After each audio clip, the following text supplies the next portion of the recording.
Assalamualaikum warahmatullahi wabarakatuh. Halo para lovers and haters dimanapun Anda berada, baik yang ada di alam nyata maupun alam gaib. Apa kabarnya?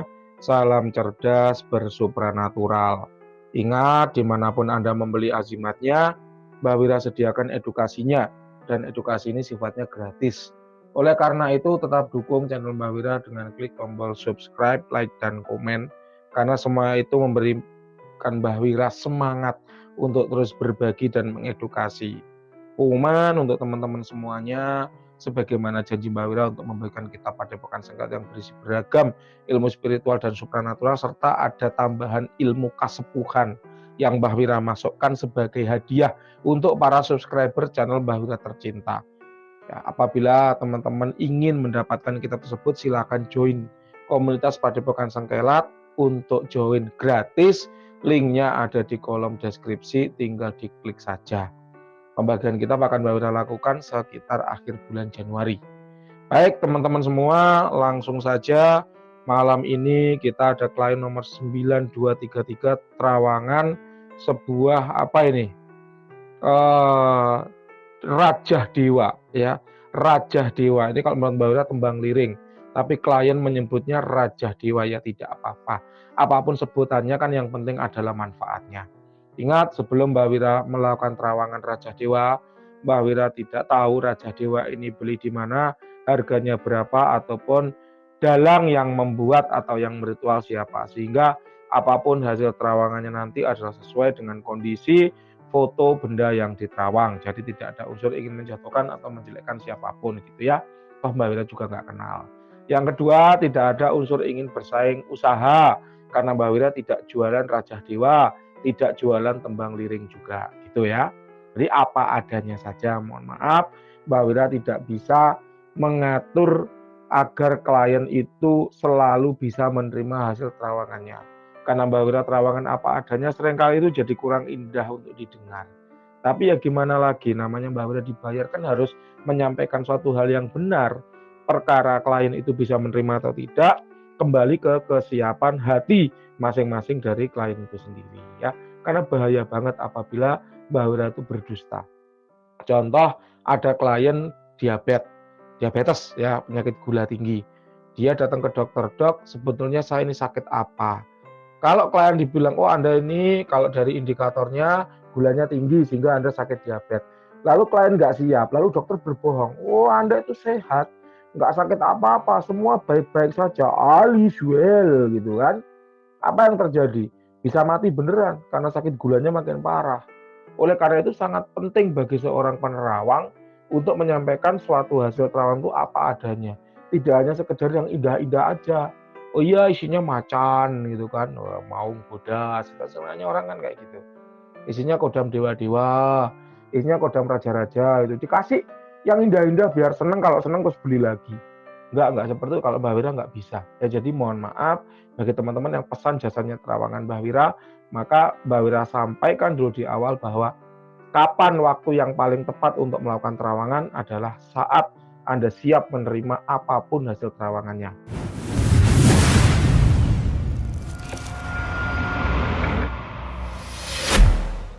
Kalau Anda tidak siap menerima hasil terawangannya, maka lebih baik jangan, gitu ya.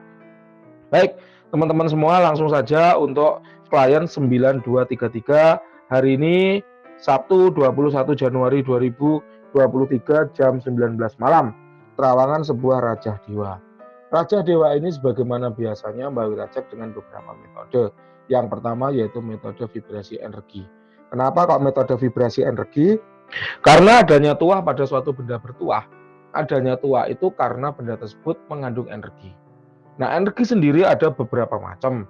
Yang pertama yaitu energi alam. Energi alam berarti alam yang membuatnya terisi dengan energi secara alami tanpa campur tangan manusia. Biasanya benda-benda yang berisi dengan energi alam kita sebut dengan mustika. Contohnya mustika lipan, mustika merah delima, mustika kul buntat, mustika rantai babi, dan sebagainya. Nah, benda ini jelas bukan mustika. Ya, jadi karena apa? Karena ini buatan manusia, tidak ada energi alamnya. Yang kedua yaitu energi manusia. Siapa itu manusia? Yaitu praktisi yang meritualkan benda tersebut. Jadi memang praktisi itu punya banyak cara ya untuk memasukkan energi dirinya ke dalam suatu benda dalam rangka mengubah karakter benda tersebut agar bertuah. Ada banyak cara, salah satunya dengan metode perana.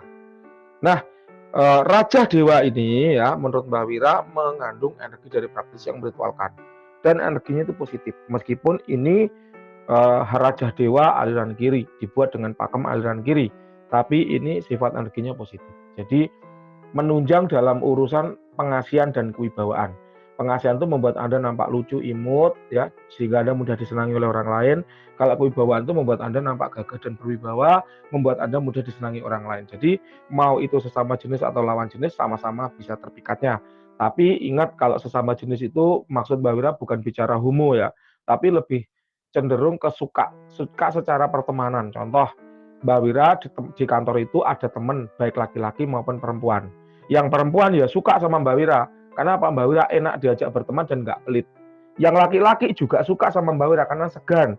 Mbak Wira rajin membantu, Mbak Wira ringan tangan. Kalau mereka kesulitan, Mbak Wira tidak segan-segan untuk membantu. Baik itu urusan bersih-bersih pun Mbak Wira nggak malu, nggak segan, angkat-angkat tas, jaga sepatu ketika temen ya gantian mandi misalnya ya, kalau ada trip kemana teman-teman gantian mandi, Mbak Wira jaga sepatu, jaga tas, mau nggak apa-apa. Nah, jadi maksudnya itu seperti itu. Jadi bukan berarti disuka itu lalu homo gitu, bukan.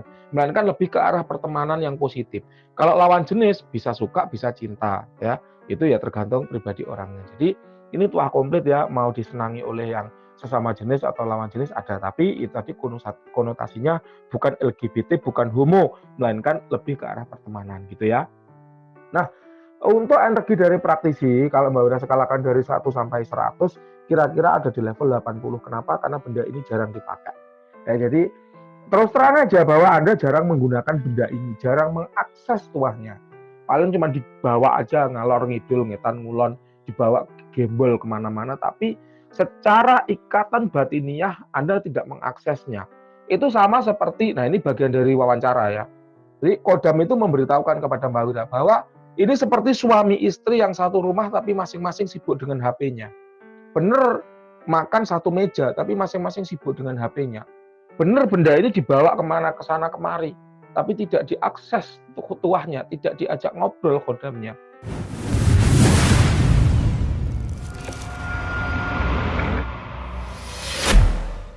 Sehingga ibarat suami istri bersama secara fisik tapi tidak secara batinnya. Itulah kenapa hubungannya agak jauh. Benar apa salah? Nanti silakan klien nomor 9233 yang memberikan kesaksian kepada Mbak Wira. Gitu. Ya.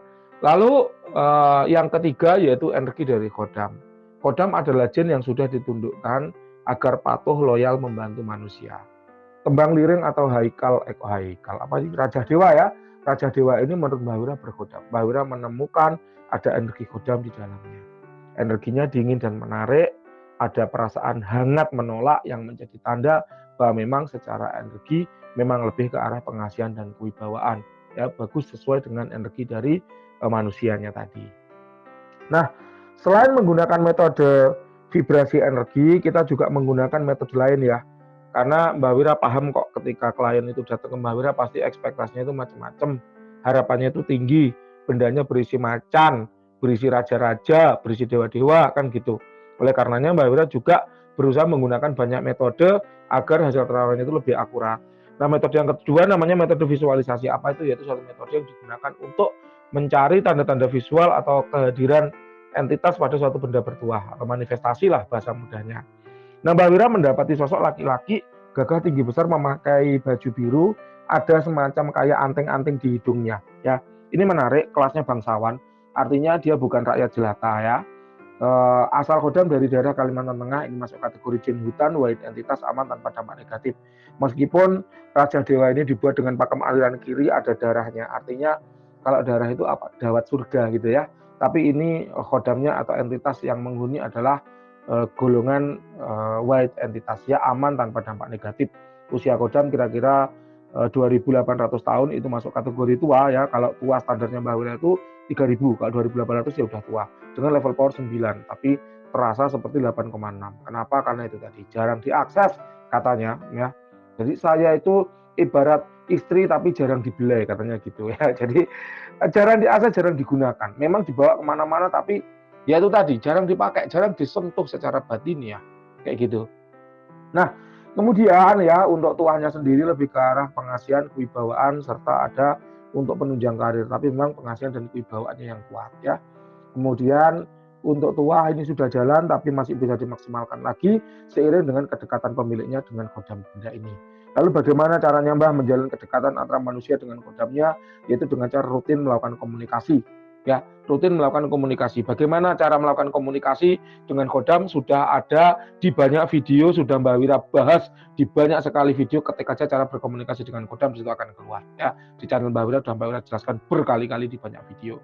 Nah, afirmasi adalah bentuk komunikasi yang paling sederhana. Jadi ketika Anda melakukan afirmasi itu artinya Anda juga menjalin komunikasi gitu ya.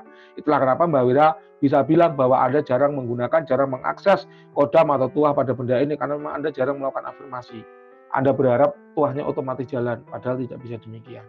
Ya, untuk awal-awal memiliki pasti harus ada bonding. Harus ada bonding itu kan bukan berarti Anda bermeditasi, duduk diam, lalu mengucapkan japa mantra, melakukan pengasuhan. Enggak seperti itu. Bonding itu maksudnya ada ikatan batin antara si manusia dengan kodamnya. Jadi kalau ikatan batin ini kurang, ya kurang menjiwai, kurang memiliki. Ibarat seorang ibu punya anak, anaknya dibuang. Artinya apa? Bonding atau ikatan batiniah antara si ibu dengan si anak ya jadi kurang.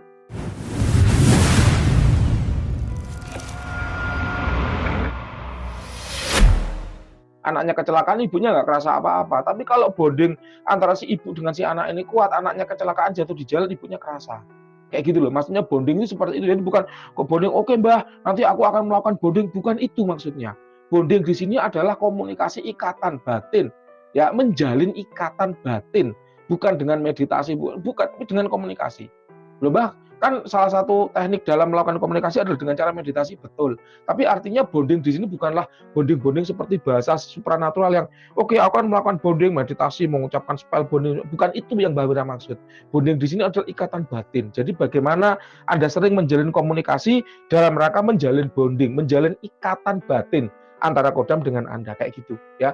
Jadi yang pertama ada rutin-rutinlah lakukan komunikasi agar bondingnya kuat, agar ikatan batinnya kuat. Lalu yang kedua adalah rutin-rutinlah memberikan hadiah kepada si kodam. Kalau untuk hadiah atau perawatan silakan ikuti apa kata penjualnya, karena masing-masing penjual biasanya punya tata caranya masing-masing. Kalau tembang liring atau raja dewa biasanya ada beras kuning, jajan pasar dan sebagainya. Mbak Wira juga punya kok benda-benda kayak gini ya. Biasanya Mbak Wira rabun dengan dupa gaharu, herbal, cap raja umyang. Di rabun itu berarti dupanya dibakar lalu bendanya taruh di sebelahnya gitu aja. Cukup, nggak usah diasap-asapi, nanti rusak, sayang banget. Ya ini kan warisan budaya. Mbak Wira itu pernah ketemu pembeli gitu yang dibilangin udah berkali-kali. Kalau ngerabun tembang liring nggak usah ditaruh di atas asap. Akhirnya apa? Tembang liringnya gosong. Kalau tembang liringnya gosong artinya rusak. Kalau rusak ada potensi tuahnya juga rusak karena segelnya rusak. Gitu loh ya. Itulah kenapa kalau merabun tembang liring cukup taruh di sebelahnya, nggak usah dibakarkan di atas dupanya. Eman-eman atau sayang kalau tembang liringnya jadi rusak kayak gitu. Ya ini edukasi ya teman-teman ya. Kemudian kalau Mbak Wira rutin memberikan ya membakarkan dupa gaharu herbal cap raja umyang. Silakan bisa Anda beli di Shopee dan Tokopedia, harganya 150.000 satu dus, isinya 250 biji ya, 250 biji. Banyak banget. Ini murah. Kalau dibanding sama dupa-dupa buatan pabrik, murah ini karena ini home industri atau handmade kayak gitu. Ya, jadi secara vibrasi energi bagus banget untuk merecovery benda-benda bertuah. Kenapa? Karena memang dia tanpa campuran bahan kimia apapun, murni serbuk dari gaharu yang diberi beberapa bumbu rahasia, salah satunya adalah kemenyan. Ya, untuk apa? Meningkatkan vibrasi energi yang ditimbulkan atau dihasilkan oleh si dupa itu kayak gitu. Ya, ini adalah hasil terawangannya. Kemudian untuk hasil wawancaranya ya, ini ada pertanyaan khusus ya dari klien kita, akan Mbak Wira bacakan ya. Saya mau minta tolong terawangkan Raja Dewa saya, Mbah. Begini, kebetulan pada saat itu saya memaharkan Raja Dewa ini saat sedang merantau. Dan sekarang saya sudah kembali ke kampung. Nah, Raja ini saya bawa ke rumah. Akan tetapi setelah sekian lamanya saya teringat bahwa rumah saya ini memiliki pagar pelindung gaib. Saya ingin minta tolong terawangkan apakah kondisi kodam di dalamnya masih baik-baik saja powernya. Jawabannya masih baik-baik saja ya. Apakah masih penuh? Jawabannya masih penuh. Apakah terpengaruh atau rusak diakibatkan pagar itu atau tidak ya Mbah? Jawabannya tidak. Kodam itu tidak berada di dalam benda. Kodam itu berada di alam gaib, dia terhubung dengan benda melalui channeling, melalui portal. Jadi dia berada di dimensi yang terpisah dengan dimensi kita. Dimensinya ada di mana ya? Di dimensi energi, dimensinya makhluk gaib, bukan di dimensi manusia. Dimensi manusia itu dimensi materi kayak gitu. Jadi walaupun benda-benda seperti ini Anda bawa pulang ke rumah Anda, pagar di rumah Anda itu kan tidak dimaksudkan untuk menghancurkan kodam apapun. Kalau kodam sifatnya positif biasanya lolos ya, tentu tergantung si pembuat pagar kayak apa.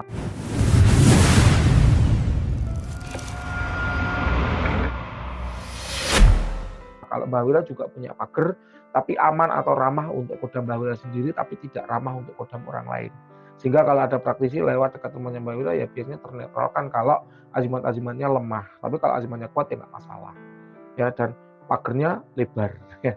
Udah kuat, lebar lagi kayak gitu. Tapi ya nggak apa-apa ya, masing-masing praktisi punya ciri khas sendiri-sendiri. Tapi untuk tembang liring atau apa ini Raja Dewa milik klien nomor 9233 ini aman, nggak ada masalah ya. Jadi tidak semua pagar itu selalu membunuh kodamnya, tergantung kuat mana antara si pagar dengan si kodamnya gitu ya. Kemudian bila berkenan tolong Mbak Wira tanyakan ke kodamnya apakah selama ini saya merawat dia baik-baik saja. Jawabannya kurang baik. Kenapa kok kurang baik? Karena kurang disentuh, kurang dibelai ya, kurang diajak komunikasi, kurang diperhatikan. Kemudian apakah ada yang kurang sehingga dia bisa jadi sungkan membantu tuannya. Tidak ada namanya sungkan. Kodam itu tidak sungkan membantu tuannya. Yang ada bingung, nggak paham dengan apa yang tuannya mau. Kalau orang itu hubungannya udah deket, nggak usah ngomong, paham. Oh kamu haus, oh kamu butuh liburan, oh kamu butuh uang, paham. Kalau hubungannya deket, sama seperti suami istri atau cewek ke cowoknya. Kalau hubungannya deket, hatinya deket, paham. Cowoknya nggak usah ngomong apa-apa atau ceweknya nggak usah ngomong apa, cukup duduk diam, dilihat matanya paham. Oh cewekku seperti ini, oh cowokku butuh ini kayak gitu. Tapi kalau hubungannya jauh, kadang ngomong pun nggak paham-paham. Itulah kenapa banyak cewek yang bilang kamu ini kok nggak peka sih kayak gitu. Karena si cewek ini udah ngomong tapi si cowoknya nggak paham-paham. Si cewek udah ngomong berkali-kali, si cowok nggak paham-paham. Begitu pula antara manusia dengan kodamnya. Ada kalanya kita butuh sering komunikasi agar kodam itu paham apa yang kita mau. Karena kalau nggak begitu, ya dia nggak paham apa yang kita mau. Akhirnya, ya dia seperti nggak disuruh, padahal kita berharap bantuan dari si kodam itu, gitu loh ya. Jadi inilah pentingnya komunikasi ya. Kemudian, jadi kodam itu tidak sungkan. Membantu manusia itu nggak sungkan, itu sudah kewajiban mereka. Tapi masalahnya ya kodam itu paham nggak dengan apa yang Anda inginkan. Kayak gitu ya. Atau bisa jadi perintah yang saya berikan ke kodam tidak masuk di akal dia. Perintah manusia itu seringkali memang aneh-aneh dan nggak masuk di akal. Setidak masuk akal apapun itu, seimpossible apapun itu, kodam pasti jalan. Cuman masalah hasil pasrah pada Tuhan.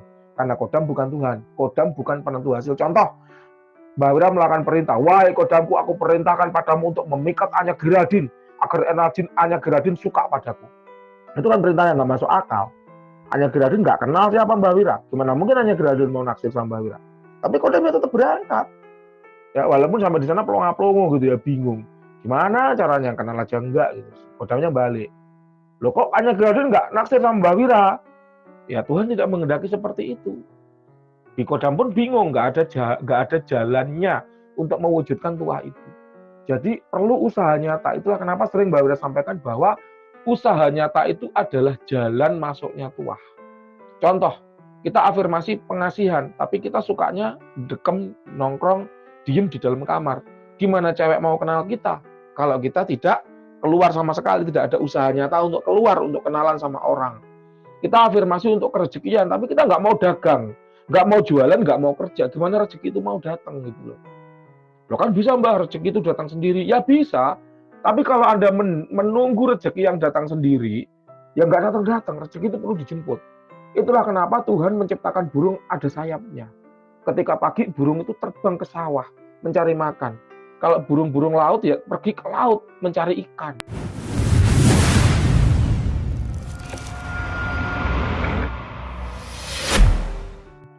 Ya, kalau rezeki itu datang tanpa harus berusaha payah, maka burung itu nggak perlu punya sayap. Dia cukup diem aja di atas pohon, makanannya datang sendiri. Kan gitu. Logikanya kan gitu. Kenapa harimau itu punya taring, macan itu punya taring, punya kuku yang tajam? Karena dia harus berburu.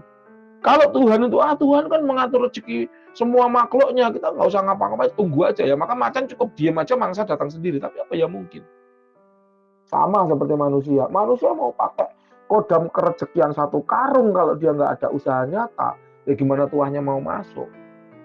Karena azimat itu seperti galah. Ya, seperti galah.